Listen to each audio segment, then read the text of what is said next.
Salamlar, necəsiniz? Ümid edirəm yaxşısınız və şey qaydasındadır. Sizi çox uzun bir müddət sonra salamlayıram. Ə, Kompüterimi almışam, çayımı almışam, gəlmişəm oturmuşam ki, sizinlə çox gözəl bir mövzuda danışaq, söhbət eləyək. Bu gün sizləri qısa olaraq zamanda bir səyahətə elətdirəcəm. Düşünün ki, uşaq vaxtı çox aydın xatırladığınız bir hadisə var. Ki, hansı ki, siz bu hadisəni çox aydın xatırlayırsınız, çox əminsiniz. Oradakı insanların kim olduğuna, hansı hadisələrin baş verdiyinə, hətta insanların nə geyindiyinə, bunların hamısına çox əminsiniz. Amma bir gün bir ailə üzvünüz gəlib sizə yaxınlaşır, deyir ki, sənin bu xatırladığın hadisə yanlışdır, belə bir hadisə olmayıb, olubsa da sənin xatırladığın şəkildə olmayıb. Sən isə düşünürsən ki, necə yəni mən o hadisəni öz gözlərimlə görmüşəm və düşünürsən ki, mənim xatırladığım hər hansı bir xatirə ya da bir kadrlar yanlış ola bilərmi? Yəni burada bir sual yaranır ki, xatirəmiz bu qədər real hiss edilirsə, real görünürsə, necə xatırladığımız şey yanlış ola bilər? Cavabı beynimizin yaddaşın necə yaratması və necə görməsi ilə bağlıdır. Və biz çox zaman yaddaşı bir kamera kimi düşünürük ki, yaddaşımız kimi, kamera kimi yaddaşımızda açılır, müəyyən hadisəni qeyd edir, daha sonra bağlanır və bizim ehtiyacımız olduğu zaman kameranı açdığımız kimi beynimiz də yaddaşı açır və oradakı kadrları bizə göstərir. Amma belə deyil. Yaddaşımız daha çox yenidən qurulan bir prosesdir. Yəni yaddaşımızda hər hansısa bir belə deyək də hissəni görmək istəyiriksə, o bunu yenidən xatırlayır və yaddaşda olan bütün məlumatı olduğu kimi bizə çıxarıb göstərmir. Əgər beynimizdə saxlamışıqsa, müxtəlif məlumatları toparlayır və ortaya bir hekayə çıxardır. Məsəl üçün, sən bir ad günü təsəvvür elə və o ad günündə sən işıqları, tortu, insanları xatırlaya bilərsən. Amma çox sadə olaraq bir stulun harda olduğunu xatırlamaya bilərsən ya da insanların tam olaraq dəqiq nə etdiyini xatırlamaya bilərsən. Bu çox normaldır. Beyin təəssüf ki, bütün detalları eyni səviyyədə yadına saxlaya bilmir. Zaman keçdikcə həmin xatirələrdə müəyyən boşluqlar yarana bilir.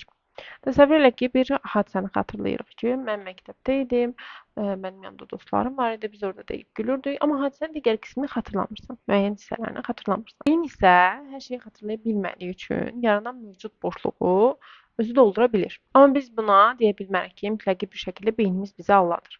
Xeyr. Əksinə, yaddaşın işləmə prinsipi budur. Sadəcə problem orasındadır ki, biz həmin o tamamlanmış hissəni də hadisənin bir parçası kimi xatırlaya bilirik. Bu çox normaldır. Ortaya bir sual çıxır ki, zaman keçdikcə nə baş verir? Bir hadisə baş verdikcə onun haqqında yeni məlumatlar əldə edirik. Dostlarımız həmin hissə haqqında danışır, ailələrimiz həmin hissələrə əlavə məlumatlar verir. Müəyyən şəkillərə baxırıq, müəyyən hadisələri yenidən xatırlamağa çalışırıq. Bütün bunlar bizim xatirimizə təsir edir. Məsələn, uşaqlıqda baş vermiş bir hadisəni xatırlaya bilərsiniz. Sən o xatirəni bir cür xatırlaya bilirsən, bacın bir cür xatırlaya bilir və ya qardaşın və ya ana başqa cür xatırlaya bilər və gəlir əlavə edir ki, yox, o elə deyildi.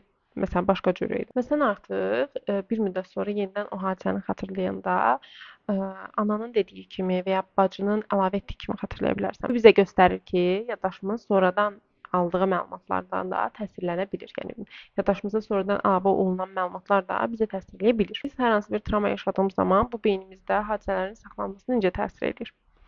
Təsəvvür elə ki, bir qəza yaşanıb və sən bu qəzanın şahidi olmusan. Amma yaşadığın o qorxu anından, hansı ki, o emosiyaların o belə deyək də yüksək təzyiq altında həmin hadisəni düzgün xatırlamırsan. Və müəyyən əksikliklər olur o xatirədə. Buna biz psixologiyada deyirik ki, yanlış məlumat effekti. Qeydlərim burdadır, qeydlərimə baxaraq danışıram.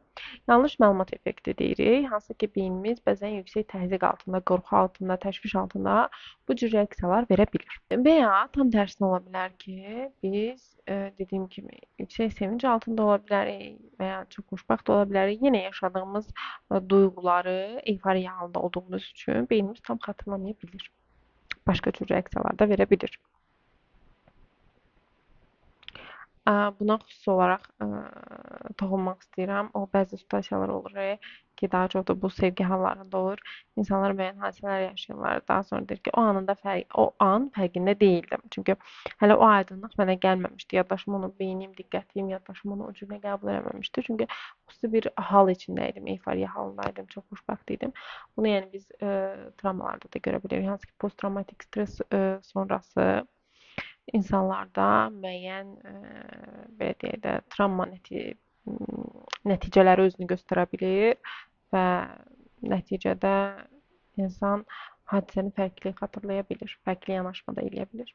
İsə qayıdaq yuxarıda danışdığımız uşaqlıq xatirələrimizə. Niyə?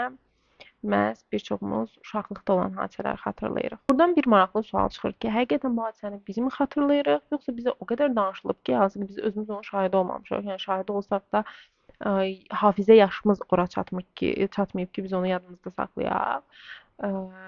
Və bizə bu o qədər danışılıb ki, biz onu elə xatırlayırıq, danışılan kimi. Və burada maraqlı bir sual çıxır ki, niyə xatirə səhv də olsa, real hiss elətdirir bizə. Buradan çox maraqlı bir cavab çıxır sual kimi ki, çünki beynimiz bir informasiyanı qəbul etdiyi zaman onun doğru ya da səhv olduğunu anlamırıq. Məsələn, çox tez-tez bu videolara rast gəlmisiniz, deyirlər ki, istədiyim bir şey olmuş kimidir. Çünki beyin onu qəbul edə bilmir ki, bu olub ya da olmayıb. İndi bizə müəyyən hadisələr danışıldığı zaman ya da müəyyən xatirələri canlandırdığımız zaman beyin onu qəbul eləmir ki, bu doğrudur, yanlışdır, həqiqəti deyil. Yəni o səhv olsa da biz onu real kimi beynimiz onu real kimi qəbul eləyir. Və buradan bir şübhəcil də sual çıxır ki, yaxşı onda bəs yaddaşımıza güvənməyək biz? Güvənək.